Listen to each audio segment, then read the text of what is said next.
이 시간 우리 함께 하신 우리 모든 성도 여러분들에게 하나님의 은혜, 부어주시는 은혜, 그야말로 영원토록 우리의 것이 되게 하시는 하나님의 은혜가 함께 하시기를 주의 이름으로 축원드립니다. 여러분, 우리가 구약 성경을 읽을 때에 이 성경을 올바르게 이해하기 위해서는 먼저 북이스라엘과 남유다의 결정적인 차이를 알아야 됩니다. 이스라엘 최초의 왕은 사울 왕입니다. 하지만 사울이 하나님을 버림으로 하나님도 사울 왕을 버렸노라 말씀하시죠. 그래서 사울의 집안이 아닌 새로운 왕을 세웁니다. 바로 다윗 왕이죠. 아시다시피 다윗은 이스라엘 역대 이래로 남유다와 북이스라엘 합쳐 이스라엘의 모든 왕들 가운데 유일하게 하나님께 내 마음에 합한 자라고 불리운 사람입니다. 유일하게. 하나님은 그런 다윗에게 한 가지 약속을 하시죠. 여러분, 우리도 하나님께 내 마음에 합한 자라는 그런 하나님의 그 칭찬이 있으면 다윗에게 임한 복 우리에게 임할 줄로 믿습니다. 다윗에게 바로 다윗의 가문으로 하여금 영원히 이스라엘의 왕이 나오게 하시겠다라는 것이었어요. 결과적으로 영원한 왕이 오시죠. 예수 그리스도.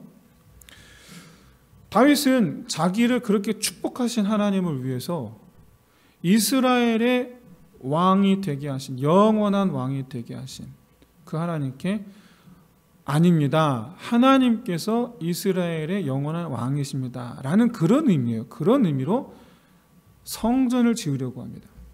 그런데 아시다시피 하나님께서 허락지 아니하시고 솔로몬의 그 아들에게 성전을 짓게 하시죠. 자, 이렇게 해서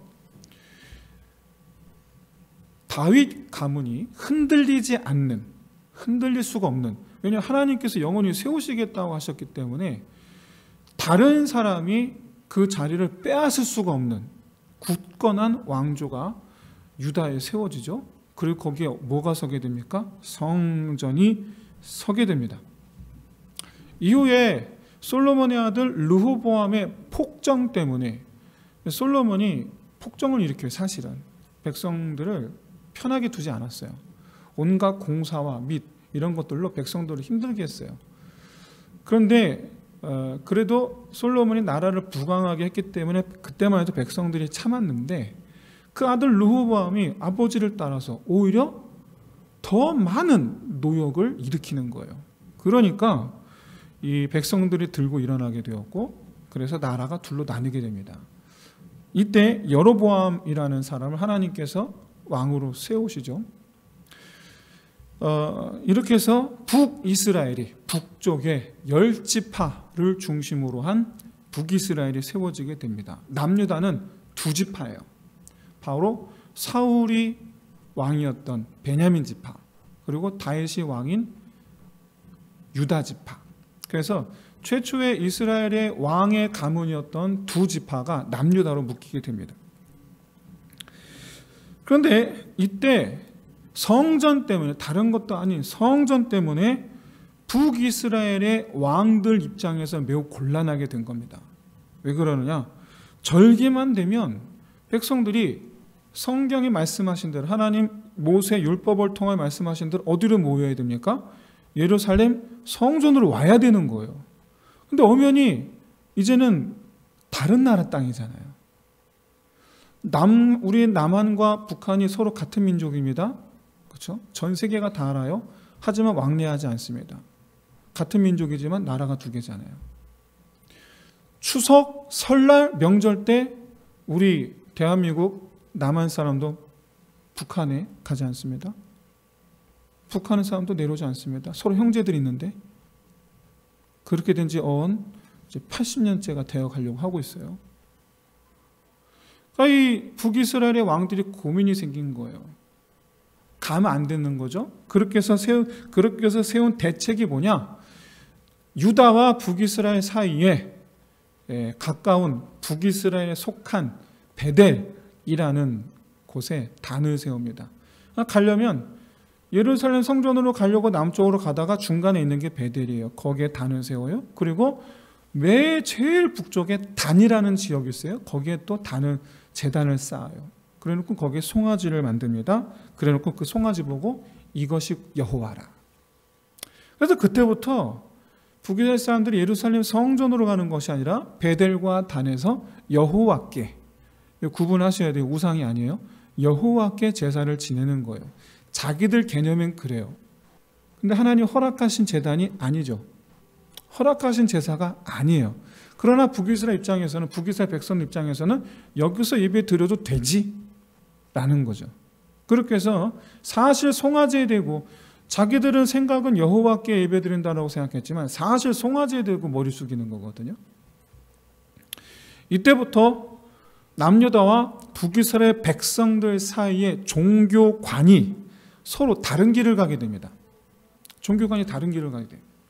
남유다는 그래도 하나님께 충성하려는 다윗 왕가가 있고 또 성전이 있어서 그나마 여호와 신앙, 유일 신앙, 여호와 신앙을 지키려고 애를 씁니다.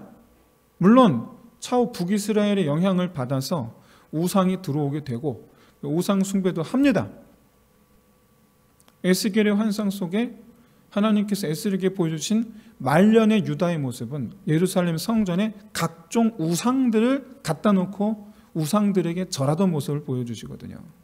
결국에 유다도 우상 숭배로 무너집니다만은 그래도 중간중간 히스기야라든가 등등 5번의 종교개혁이 일어납니다. 나름 애를 쓰는 거예요. 나름.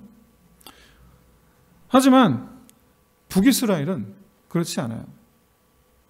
남유다는 하나님을 위한 신앙을 하려고 애를 쓰는데 북이스라엘은 우상을 섬기는 나라가 돼버립니다. 북이스라엘이 우상을 섬기게 된 직접적인 그 이유는 첫 번째, 하나님 명령을 따르지 않고 자기 임의로 그리고 자기를 위한 예배를 드리게 되었기 때문이에요. 그게 바로 베델과 단이에요. 우린 여호와께 예배를 드린다라고 생각했지만 사실 그것은 임의적인 것이고 자기 편을 위한, 자기를 위한 예배죠. 그렇죠? 그것이 결국 남유다의 하나님을 위한 예배와 북이스라엘의 자기를 위한 예배를 드리는 이유가 달라지게 됩니다. 그리고 그렇게 해서 북이스라엘 결국 어떻게 되냐? 자기를 위한 예배다 보니 예배를 드리는 대상이 중심이 아닌 예배를 드리는 자기 중심이다 보니 예배를 드리는 대상이 바뀌어도 상관이 없어지는 거예요. 왜? 신이 나를 위한다고 생각하기 때문에. 여호와 나를 위한 하나님이에요. 우리는 여호와를 위한 백성이어야 되는데 그게 아니고 여호와가 우리를 위한 하나님이라는 개념이 되는 거예요. 그러다 보니 우리를 위한 신이면 다 받아들이는 거예요. 그래서 북이스라엘에 우상이 들어오게 됩니다. 쉽게 들어오게 되죠. 신앙 노선이 완전히 바뀌게 되는 거예요. 이처럼 이 남유다와 북이스라엘의 신앙 노선이 달라지게 된 외적인 이유는 다윗 왕가와 예루살렘 성전이 있고 없고의 차이예요. 그런데 내적으로는 하나님 중심의 신앙관과 사람 중심의 신앙관의 차이에서 비롯됩니다. 그렇게 이 우상에 친숙해진 북이스라엘, 특별히 그 북이스라엘 왕들은 나라의 힘을 키우기 위해서 유다와 경쟁 관계거든요. 언제고 북한도 우리를 향해서 통일을 바라고 우리도 북한을 향해 통일을 바라듯이 우리 한민족이니까 언젠가 합쳐야 되니까 마찬가지로 북이스라엘과 남유다도 서로 통일을 하길 바라는 거예요. 그러다 보니까 경쟁 관계다 보니까 북이스라엘도 남유다도 서로 이 외세의 힘을 빌리게 됩니다. 외세에. 이때 북이스라엘 왕들은 거리낌 없이 다윗이 그랬고 솔로몬도 그랬어요. 거리낌 없이 이방 나라와 동맹을 맺을 때 혼인 동맹을 맺죠. 이때 여러분 우리가 너무나 잘 아는 최악의 왕비가 들어오죠. 누굽니까? 이세벨이에요. 최악의 왕비예요. 최악의. 그래도 다른 경우는 그래도 우상만 들고 왔다 싶으면 이세벨은 아예 선지자들을 떼거지로 데리고 들어오죠. 바알 선지자 450명, 그리고 아세라 선지자 400명, 850명. 그러면 이렇게 이 적극적으로 자기 나라 우상을 퍼뜨리려는 왕비를 맞이하게 되는, 그리고 그 결과 북이스라엘 전체가 다 우상 숭배가 돼버리고 마는 현상이 벌어지게 됩니다. 아까 말씀드렸다시피 이세벨이 데리고 들어온 우상들의 그 규모, 우상 선지자들의 규모 450명, 400명, 합쳐 850명. 이 850명이라는 숫자가 의미하는 게 뭘 의미하냐면 북이스라엘 온 땅에 퍼져 있다라는 걸 의미해요. 이 숫자는. 그래서 5권의 대선지서와 12권의 소선지서, 여러분 아시죠? 성경에 총 17권의 선지서가 있어요. 호세아, 아모스, 요엘 등등. 그 다음에 이사야, 예레미야, 에스겔, 다니엘, 이런 다 선지서예요.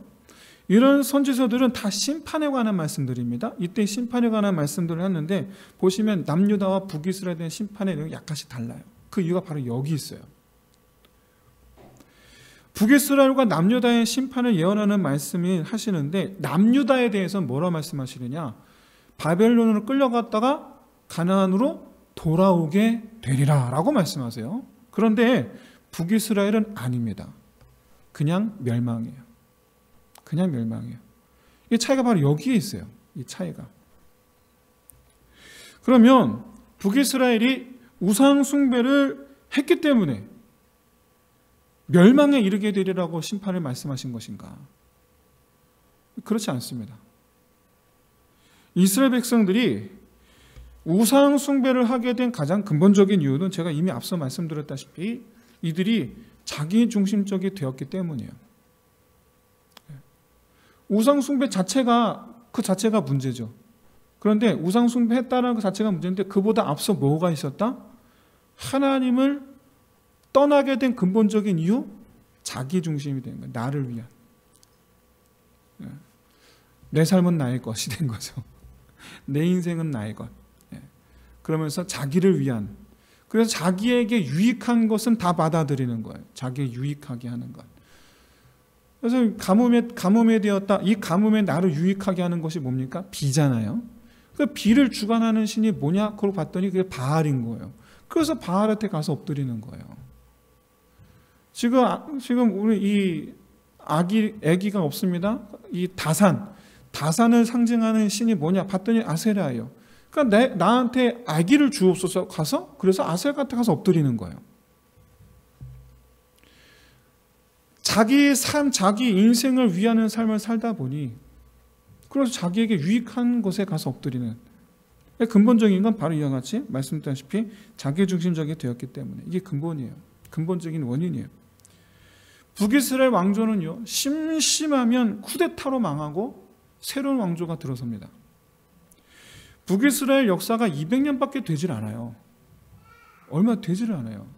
여러분, 우리 대한민국 역사가 대한민국 주권 회복하고 지금 이제 대한민국이라는 국호를 가지고 나라 문을 연지 우리나라도 벌써 47년에서 지금 이제 2021년이니까 오래됐습니다.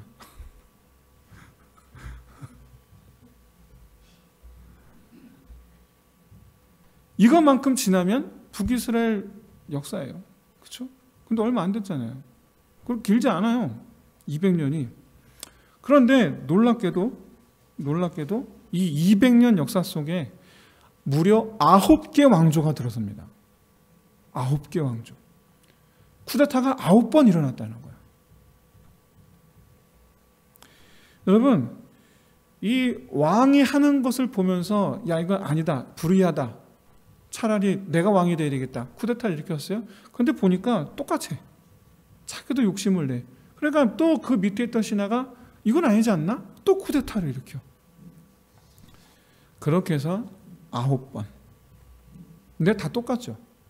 결과적으로 이런 지도층들의 이기적인 이런 모습들, 이런 걸 보면서 여러분 누가 배웁니까? 백성들이 배우는 거예요. 백성들이. 좀 새롭게 기대할 만하면 또다시, 그렇죠? 우리를 쥐어짜고 새로운 왕조가 또 들어서면 그래도 이번 좀 낫지 않을까 했는데 또다시 지 배불리려고 우리를 또 쥐어짜고. 그러니 백성들은 어떤 현상이 벌어집니까? 나부터 살고 보자죠. 나부터 살고 보자요. 오늘 본문에서 아합의 부인인 이세벨은 나봇의 포도원을 빼앗기 위해서 한 가지 계책을 내어놓는데 나봇을 신성모독죄로 올가매어 죽이는 것입니다. 사실 오늘 본문은요, 다른 여러 가지 갈래의 주제를 가지고 몇 가지의 설교를 할 수가 있어요. 그런 의미에서 한 갈래를 소개하자면 예수님께서 어떤 죄로 억울하게 모함받아 죽으셨습니까? 네, 그렇죠. 신성모독죄죠. 그래서 그렇게 또 비교해서도 볼 수, 여러 가지 갈래로 볼 수 있지만 오늘은 다른 근본적인 이스라엘이 멸망하게 된 원인, 그것이 무엇인가에 대한 관점에서, 즉 하나님께서 세우신 하나님의 나라였는데 그것이 무너지게 된, 하나님께서 심판을 해버리신 그 근본적인 원인이 무엇이냐라는 관점에서 오늘 본문을 살펴보려고 합니다. 이때 괴계가 뭐냐? 공식적인 재판을 여는 거예요. 공식적인 재판을 열어서 누명을 씌워 죽이는 거예요. 신성모독죄로. 당연히 이 모세율법에 의해서 재판관은 그 성읍의 장로가 하게 되어 있습니다. 장로들이. 그 성읍의 장로들이 하게 되어 있고, 이래서 마을의 그 성읍의 장로들이 재판관으로서 이 모든 성읍의 사람들의 동의 하에 재판을 진행하게 됩니다. 근데 여러분, 오늘 조금 전에 우리가 본문을 읽어보았다시피 성읍 모든 사람들이 나봇이 정말로 신성모독을 했는지 여부에 대해서 따져보자라고 말한 사람이 있습니까? 없습니까? 없죠. 아무도 없어요. 두 사람의 불량자가 거짓 증언하는 것만, 그 나봇의 그 변론을 받지 않습니다. 나봇의 반론이 없어요. 나봇의 변론을 듣지 않고 이 거짓말하는 자들의 말만 듣고 그 자리에서 돌로 쳐 죽이는 일이 벌어집니다. 무슨 얘기냐? 모두가 다 공범이라는 얘기죠. 말씀하고 있다시피 이세벨이 편지를 보냈고 장로들은 그 편지대로 한 거예요. 그 말대로 따랐던 거예요. 그런데 11절에 그의 성읍에 사는 장로와 귀족들이라는 표현이 있죠. 이 표현은 장로와 귀족들이 바로 나봇과 관계가 있다라는 사실을 암시하는 표현입니다. 이 표현이. 즉 나봇을 아는. 여러분, 고대 사회에서 같은 성읍에 살고 있는 모든 사람들은 각자의 집에 숟가락이 몇 개 있는지도 알 수 있을 만큼의 가까운 사람들이에요. 우리나라 그랬잖아요. 멀리 사는 형제보다 가까이 사는 이웃들이 더 형제같이 지내던 그런 시대가 우리도 있었어요. 옆집에 숟가락 몇 개인지 다 알고 있던 시대가 있었어요. 이스라엘의 농사는 우리랑 똑같습니다. 품앗이처럼 합니다. 서로 도와가면서 같이 해요. 우리랑 비슷한 면이 참 많아요. 거기다가 고대 사회는 특별히 이동을 제한하지 않습니다. 이동을 제한하지 않는데 이스라엘만의 특징이 있죠. 바로 뭐냐? 하나님께서 주신 기업. 그래서 그 기업을 지키고 살아야 돼. 이사를 안 해요. 이사를 안 가요. 대를 이어 그냥 살아요. 대를 이어서. 웬만하면 떠나지 않습니다. 여러분, 나봇이 포도원을 왜 아합에게 안 판 겁니까? 이게 자기 기업이라는 거예요. 하나님께서 주신 기업이기 때문에 안 팔겠다라는 거예요. 아합의 죄가 뭐냐면 하나님께서 주신 것을 빼앗은 죄예요. 다음 주에 살펴볼 겁니다. 하나님의 것을 빼앗은 자의 말로에 대해서 다음 주에 한번 살펴볼 텐데, 여러분, 이 같은 성읍에 산다라는 것은 무슨 얘기냐면 대대로 함께 살아왔다라는 걸 의미해요. 즉 이 마을의 장로들은 나봇이 어릴 때부터, 애기였을 때부터 지켜보아온 사람들이에요. 더 나아가 실제로 혈연관계인 경우가 대부분이에요. 6촌, 8촌. 그런데 보세요. 이세벨이 명령했다고 장로들과 귀족들이 일사불란하게 나봇을 죽이는 일에 앞장섭니다. 몇 달이 건너 친척일 수도 있어요. 이건 실제로 그렇다라는 건 성경에 나와 있지 않기 때문에 말씀드릴 수 없지만 보편적인 이 시대의 사회상이 그렇다라는 관점에서 말씀을 드리는 거예요. 형제죠. 이것은 우리에게 두 가지 사실을 보여줍니다. 첫 번째는 당시 북이스라엘 백성들이 이세벨 왕비의 포악한 성정에 기가 눌려 있었다. 이세벨 왕. 왜 그러냐면 아합 왕이 이세벨의 말이라면 무조건 따르니까. 왕이. 그래서 두 번째는 형제가 어떻게 되든지 일단 나부터 살고 보자라는 식의 이기주의가 팽배했다라는 겁니다. 이기주의. 여러분, 이 북이스라엘은 남유다든 이스라엘 민족은 형제라는 공동체 의식이 굉장히 강한 민족입니다. 그런데 왕비라고 하지만 사실 이방 여인이거든요. 근데 이 이방 여인 한마디에 형제고 뭐고 없는 사이가 되어버리는 거예요. 그것도 나봇은 하나님의 명령을 지키려는 신실한 사람이에요. 하나님의 명령을 지키려는 신실한 사람을 우상의 여왕의 한마디에 헌신짝 버리듯 그의 생명을 빼앗아 버리는 거예요. 내다 버리는 거예요. 자기들 살자고.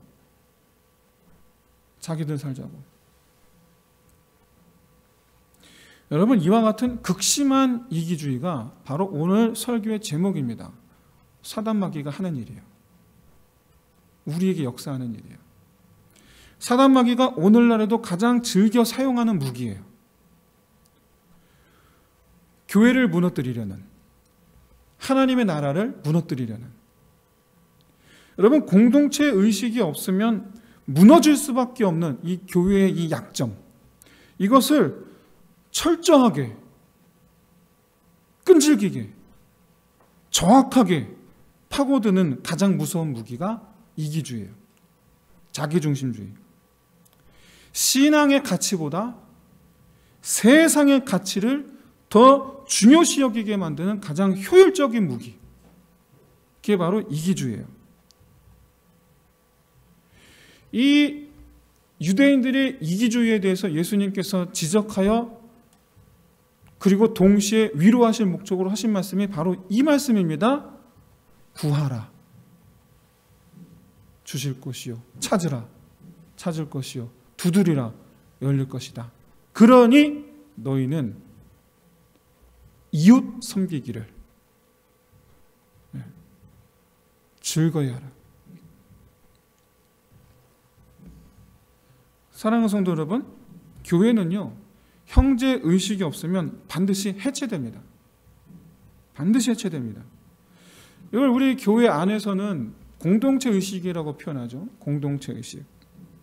사도 바울은 이 공동체 의식에 대해서 이렇게 말씀하고 있어요. 예수 안에서 함께 지어져 가자.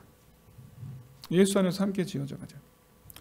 신앙은 정말 신비합니다. 너무나 신비롭습니다. 신앙생활을 혼자 하면 하나님의 땅에서 너무나 쉽게 뽑혀나갑니다.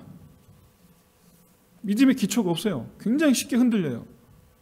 하지만 형제와 믿음 생활을 함께하면 그 뿌리가 함께 얽히고 설켜서 아무리 잡아당겨도 뽑히지 않는, 이걸 뽑아내려면 주위를 한꺼번에 드러내야만 하는 그런 잔디처럼 절대 뽑히지 않아요. 그 신앙이 흔들리지 않아요. 형제를 소중히 여기고 아끼는 것이 교회의 본 모습입니다. 하나님 나라 안에서 보여져야 하는 당연한 모습입니다. 서로에게 관심을 가져주어야 하는 곳이 교회입니다. 그러나 여러분, 오늘날 교회 안에 있는 성도들을 한번 보십시오. 언제부터인가? 교회의 다른 이들이 자기에게 관심 갖는 것을 싫어하기까지 하고, 심지어 목사가 관심 갖는 것도 부담스러워하는 이들이 점점 많아지고 있습니다. 이것은 그의 사람 됨됨이의 문제가 아니죠. 그의 책임만은 아니죠. 현대 사회의 한 단면이에요. 이것은 문화적, 사회적 현상이자 동시에 오늘날 지금은 정말 그야말로 어쩔 수 없는 환경적 코로나라는 환경적 현상으로까지 번져서 성도와 성도의 연합 그 자체가 뿌리채 흔들리는 지경까지 왔어요. 지난 2년간 교회들 모습을 보십시오. 할 말이 없죠. 코로나 시대라고 해서 여러분 교회 안팎에서, 교회 안에서조차, 교회 밖에서 얘기하는 거는 뭐 당연한 거고, 교회 안에서조차 온라인 예배를 강조하는 시대예요. 어쨌든 예배는 드려져야 되니까. 예배는 드려져야 되니까 어쨌든. 여러분, 예배를 드린다라는 측면에 있어서 온라인으로 해야 할 필요가 있다라는 것은 여러분 어쩔 수 없이 우리가 받아들여야 됩니다. 그렇게 해야 합니다. 어쨌든 우리는 예배자로 살아야 되니까. 그런데 온라인이라는 개념 자체가 품고 있는 최대 독이 있죠. 바로 뭐냐면 성도의 연합은 불가능하다는 사실이에요. 성도의 연합은 불가능하다.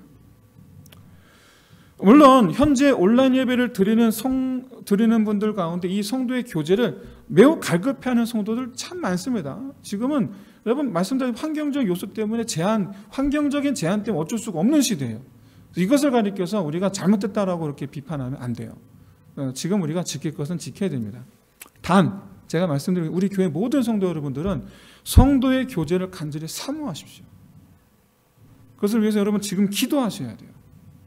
그리고 성도의 교제가 자유케 된 그날에 기뻐하며 함께 달려오기를 기뻐하는 저와 우리 모든 성도 여러분 되시기를 주의 이름으로 축원드립니다. 지금은 뭐 어쩔 수 없죠. 그건 뭐 우리가 인정해야 됩니다. 네. 자, 사랑하는 성도 여러분, 저는 지금 무조건 모여야 된다라는 말씀을 드리는 게 아닙니다. 할 수 있는 한, 허락하는 한, 성도의 연합을 위한 방법을 찾고 그것을 해내야 한다라는 거예요. 실제로 중국의 어느 지하교회에서 있었던 일입니다. 코로나로 인해서 많은 집들이 어떻게 됐습니까? 문을 봉쇄당했죠. 못질당했어요. 뭐 코로나 걸렸다라는 소리가 있으면 그 집을 그냥 냅다가 가서 대문에 못을 박아버렸어요. 못 나오게. 그렇게 집안에 갇힌 성도를 위해서, 내 교회 성도인데 코로나 문제로 해서 집에 못질을 당했다. 그럼 어떻게 했느냐? 그 교회, 지하교회예요. 형제들이 밤에 그 집 창문으로 물과 먹을 것을 계속 공급해 주는 거예요. 마치 엘리야, 그 로덴나무 밑에 그 엘리야에게 까마귀들을 통해서 물과 떡을 공급하셨던 하나님처럼. 여러분, 교제라는 것은요, 교제라는 개념은 닿는 것이 있어야 된다는, 접촉, 접촉이 있어야 된다는 얘기예요. 닿는 것이 있어야 된다는 거예요. 교통함이 있어야 한다는 거예요. 근데 그것이 무엇이 서로 닿느냐? 마음과 마음이 닿고, 실제적인 물질, 먹을 것, 이런 거죠. 닿고. 베트남에서 한 아파트 단지에 베트남 시 당국의 방침에 의해서 한국 교민들이 집 밖에 못 나오게 되는 상황이 벌어졌습니다. 그랬더니 어떤 일이 벌어졌냐? 그 아파트에 살고 있는 베트남 현지 주민들이 한국 사람이 살고 있는 집 앞에다가 먹을 걸 갖다 놓은 거예요. 그 한 단지 내에서. 그래서 한국 사람들이 어떻게 했느냐? 자기들끼리 서로 전화로 연락 주고받으면서 단지 앞에 트럭으로, 그때 당시 대란이 있었나 봐요. 계란을 한 트럭 가득 실어서 배달을 시킨 거예요. 아파트 단지 앞으로. 그러고 뭐라 그랬느냐? 단지 여러분 마음껏 가져가십시오. 교통함. 이게 공동체예요. 교통함. 우리 교회가 그런 교회가 되기를 간절히 소원합니다.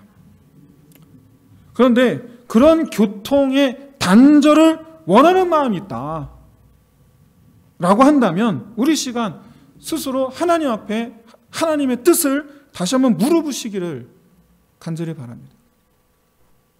내 이 마음이 옳은가? 여러분, 하나님의 뜻은 명명백백합니다. 서로 사랑하라 인 줄로 믿습니다.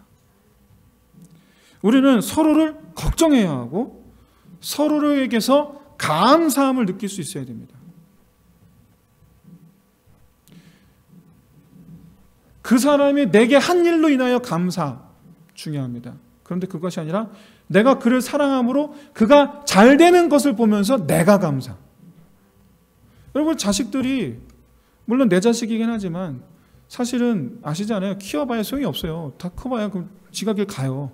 그런데 그런데 내 자식이 어디 지가 좋은 거지 내가 좋은 거 아니거든요.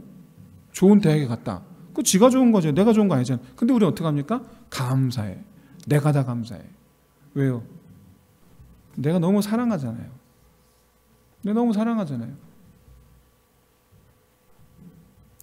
서울대 가고 카이스트 가고 그렇게 훌륭한 대학 가도록 키워놨는데 결국엔 누가 채갑니까?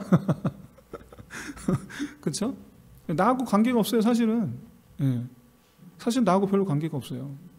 그럼에도 불구하고 우리는 자식 잘 되는 거 보면서 내가 잘 된 것처럼 기뻐해요. 사랑해서 그렇습니다. 성도와 성도 사이에 그래야 된다라는, 사촌이 땅 선거 보고 배 아파하지 말고, 누가 뭐 아파트 당첨됐다고 그거 배 아파하지 말고 함께 기뻐해 줄 수 있는 것. 최근에 뉴스에서 돈줄 내줬다라는 뉴스 소식을 많이 듣습니다. 여러분 많이 들으셨죠? 치킨집 어떤 사장님이 두 형제를 도와주었더니 그 집에, 원래 그 집이 문 닫으려고 그랬다죠. 원래는 폐업하려고 생각하고 있었는데 그것 때문에 전국에서 지금도 이제는 분전까지 냈다는 소식을 들었어요. 최근에 인천의 한 피자집에서 똑같은 일이 있었답니다. 한 아버지가 전화 주문했는데 피자 한 판을 주면서 부탁을 했대요. 내가 이 생계급여를 받으면 그때 갚겠다. 오늘이 딸이 생일인데 좀 이렇게 줄 수 있겠느냐. 알겠다고. 그래서 끊고 나서 곧바로 결제 완료로 바꾸고 배달을 보냈다는 거예요. 그랬더니만 지금 또 그 집이 지금 또 난리가 났어요. 자, 누군가를 도와준 그분은 이 어려움을 보면서 마음이 불쌍한 마음에서 도와줬겠죠. 그런데 전국에 있는 각지의 사람들은 도대체 나하고 무슨 상관인데, 그렇죠? 근데 왜 이 피자집 사장한테, 왜 이 치킨집 사장한테? 사랑하는 성도 여러분, 저는 지금 착한 일을 하십시오라는 말씀을 드리려는 게 아닙니다. 연대감이라는 것을 말씀드리려는 거예요. 연대감. 여러분, 교회야말로 이런 연대감이 살아 움직이는 곳이에요. 하나님께서 원하시는 교회의 모습이에요.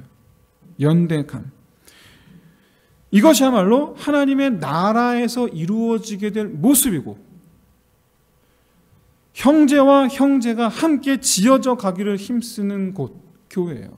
여러분, 우리가 천국 가는 거 생각합니다. 그런데 대부분 정말 그 10이면 10, 9이면 9. 천국 가는 건 뭐 어떻게 생각하냐면 내가 하나님 곁에 가는 것만 생각을 해요. 근데 사실 천국의 모형은 그게 아니에요. 천국의 모형은요, 형제가 다 함께 연합하여 하나님을 찬송하는 거예요. 이게 천국의 모형이에요. 그래서 천국은 뭐 하는 곳이냐면 형제와 형제가 서로 연합하는 곳이 천국이에요. 네. 여러분, 아브라함과 함께, 다윗과 함께, 바울과 함께, 베드로와 함께, 서로 함께 연합하는 곳이 천국이에요. 그게 우리가 꿈꾸는, 우리가 생각하는 천국의 원래 하나님의 목적이에요. 사랑하는 성도 여러분, 마귀에게 넘어가지 마십시오. 마귀는요, 나봇이 죽을 수밖에 없었던 환경과 이유를 제공했습니다. 나봇이 죽을 수밖에 없는 환경, 이유. 그것은 바로 이기적인 사람들, 그리고 이세벨이라는 살아있는 권력. 이것이 만나 나봇이라는 한 사람이 죽게 된 거예요. 환경과 사회적 관습 또는 권력에 의한 위력, 이와 같은 이런 환경적인 것들, 이런 것들로 성도의 연합을 해체하는데 성공했던 시대가 바로 북이스라엘이었어요. 그리고 오늘날 역시 같은 수법으로 성도의 연합을 해체하려 듭니다. 같은 수법으로. 우리 모두에게 이 시대 우리 현대인들, 이 시대 우리 모두 현대인들의 마음에 이기주의를 심고 자기중심주의를 심고 하나님 중심주의가 아닌, 신앙생활도 하나님 중심 신앙생활에 나 중심의 신앙, 나를 위한 신앙생활을 하는 이런 마음을 심고, 더 나아가서 이처럼 교회 안에 형제보다도 자기 이익을 구하는, 형제의 유익을 구하는 것이 아니라 자기의 이익을 구하게 하는 이러한 같은 환경들, 상황들, 교회 안에서 도처에서 봅니다. 도처에서. 결과는 교회가 분해 해체되는 거예요. 그 결과는 성도의 연합이 우리가 가야 할 방향이라고 한다면 할 수 있는 범위 내에서 최선을 다해야 될 줄로 믿습니다. 지금은 코로나 시대예요. 분명히 환경적, 사회적 한계가 명확한 시대예요. 성도의 연합이라는 관점에서 볼 때. 하지만 성도 연합이라는 방향성을 잃어서는 안 됩니다. 그 방향성은, 그 기조는 지키되 할 수 있는 범위 내에서 최선을 다하는 거죠. 할 수 있는 범위 내에서. 마더와이즈 줌이 있어요. 주일날 성경 공부 있어요. 그때 같이 함께 서로 나누면서 교제할 수 있어요. 할 수 있는 범위 내에서 최선을 나름대로 다하고자 할 수 있는 방법이 분명히 존재해요. 이와 같은 우리의 노력은 코로나 시대가 아니라 여러분 코로나 할아버지 시대가 오더라도 변함없이 추구해야 하는 교회와 우리 성도의 모습입니다. 사랑하는 성도 여러분, 마귀의 목적을 잊지 마시기를 진심으로 소원합니다. 마귀의 목적은 다른 게 아니에요. 교회를 무너뜨리고 성도들로 하여금 하나님으로부터 만들어지게 만드는 것에 자기 모든 걸 다 건 존재가 마귀예요. 자기 모든 걸 다 걸었어요. 이거 가지고 하나님과 씨름하고 요한계시록에 의해서 우리가 알고 있듯이 앞으로 이제 이루어지게 될 일인데 마귀는 여기에 자기 모든 것을 걸었기 때문에 마지막 날 망하게 됩니다. 망하게 돼요. 마귀는 지금 자기 목숨 걸고 이 일을 하고 있는 거예요. 무슨 얘기냐? 우리의 마음이 이기심을 심는 일, 우리의 마음에 나 중심의 신앙을 심는 일, 이 일에 여러분 마귀는 목숨 걸고 지금 하고 있어요. 여기에 우리가 깨어있지 않으면 그럼 우리도 방어하는 입장에서 공격하는 사람이 목숨 걸고 그렇게 공격을 해야 되는데 방어하는 우리도 거기에 목숨 걸고 방어를 해야 되는데 안 하면 어떻게 됩니까? 그게 심해지는 거예요. 넘어가는 거예요. 그게 되는 거예요. 특별히 나봇처럼 하나님의 명령에 충실하려는 사람을 없애려는 데에 총력을 기울여요. 그래서 이스라엘 역사상 가장 하나님의 뜻에 가까운, 아니죠, 완전하게 하나님의 뜻을 이루고자 하셨던 예수님을 죽이려고 그렇게 애를 써요. 온 힘을 다해요. 총력을 기울여요. 여러분, 이게 마귀의 목적이에요. 보세요. 나봇 한 사람 죽이려고 왕비, 마을의 장로들, 귀족들, 마을 사람들, 힘 있는 사람 다 동원합니다. 예수님 죽이려고 온 힘을, 나라의 온 힘을 다 기울입니다. 이것은 단순히 나봇 한 사람을 죽이려는 목적만 있는 게 아니라는 것을 여러분 깨달으시길 바랍니다.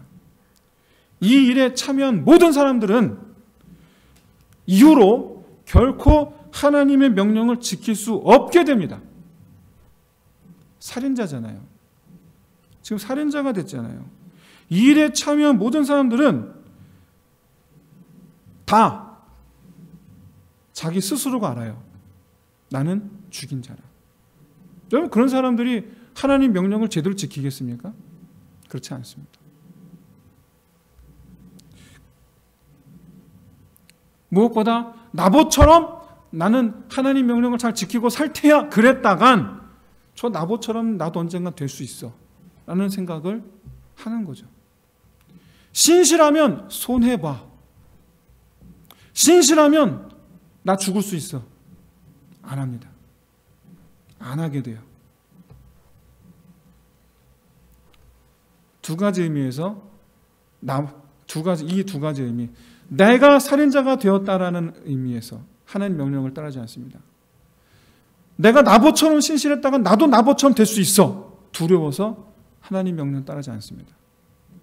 이 두 가지 의미에서 이 나봇의 살인 현장에 함께한 모든 사람들은 하나님을 떠나게 됩니다. 한마디로 얘기해서 마귀는 지금 속된 말로 일타쌍피예요. 나봇 하나 제거한 게 아니에요. 한 성읍 자체를 하나님의 품에서 떼내어 가버린 거예요. 한 성읍 자체가 다 날아갔어요. 그리고 얼마 지나지 않아서 이런 분열과 이기주의, 자기중심적인 신앙의 결과인 우상숭배, 이것이 어떤 결과를 가져옵니까? 영원한 멸망이에요. 열지파가 날아가요. 하나님은 과감하게 열지파를 도려내버리셨어요. 물론 종종 유다의 회개운동에 북이스라엘의 신실한 사람들이 남유다로 이사를 합니다. 그 사람들은 남아요. 그래서 예수님 시대에도 이 북이스라엘 열지파의 이 명맥을 잇는 소수의 사람들이 있어요. 다른 지파 사람들이 있어요. 하지만 근본적으로 북이스라엘에 남아있는 열지파 전체가 다 그대로 멸망길로 사라져버리게 됩니다. 종종 회개운동을 벌였던 남유다는 그래도 심판받았으나 다시 가나안으로 돌아오게 됩니다. 그리고 결과적으로 예수님을 맞이하게 되죠. 남유다는 예수님을 맞이하게 돼요. 하지만 북이스라엘은 멸망 직전에 남유다로 피신한 신실한 사람들 몇 사람 빼고는 완전히 사라져버려요. 바라기는 마귀의 큰 그림을 읽어낼 수 있는 눈과 지혜를 구하시길 바랍니다. 그리고 마귀의 계략을 완전히 깨뜨려서 박살을 내버릴 수 있는 저와 여러분 되시기를 진심으로 소원합니다. 이제 말씀 마치겠습니다. 여러분, 마귀의 큰 그림이 있고 하나님께도 큰 그림이 있어요. 이 마귀의 큰 그림과 하나님의 큰 그림을 깨닫는 저와 여러분 되시기를 진심으로 소원합니다. 하나님의 그림은 뭡니까? 하나님께서 그리시는 큰 그림은 뭡니까? 우리 영혼이 잘 되는 거예요. 그래서 하나님과 영원히 하나님의 집에 거하게 하시는 것, 이게 하나님께서 우리를 향해 그리신 큰 그림이에요. 하나님과 우리 사이에 막힘이 없고 하나님 앞에서 우리 서로가 서로 사이에 막힘이 없고 그렇게 하나님의 집에서 첫째 하나님을 사랑하고 하나님의 집에서 둘째 형제가 서로 사랑하는 삶을 살게 되는 것, 그것을 완성하는 것, 그게 하나님께서 지금 그려나가고 계시는 그림이에요. 교회 반에서 마귀가 그리는 큰 그림이 뭡니까? 우리 영혼이 하나님께로부터 완전히 분리되는 것, 영원히 하나님과 상관없는 자가 되게 하는 것, 그래서 하나님과 사이에 교통함이 없고 사람과 사이 역시 막힘뿐인 그런 삶을 살게 하는 것, 그게 마귀가 그리는 그림이에요. 사람과 사람 사이에 막힘이 있게 하는 것도 마귀 역사예요. 마귀가 가장 바라는 거예요. 하나님의 목적과 마귀의 목적을 생각하면서 지금 현재 내 마음 상태, 지금 현재 내 삶의 모습, 이것이 하나님의 목적에 가까운지 마귀의 목적에 가까워져 있는지, 여러분 지금 우리 삶을 한번 스스로가 재단해 보시길 바랍니다. 그래서 반드시 하나님의 목적을 성취해내는 저와 여러분이 되시기를 주의 이름으로 축원드립니다. 늦지 않았어요? 돌아서면 그만이에요.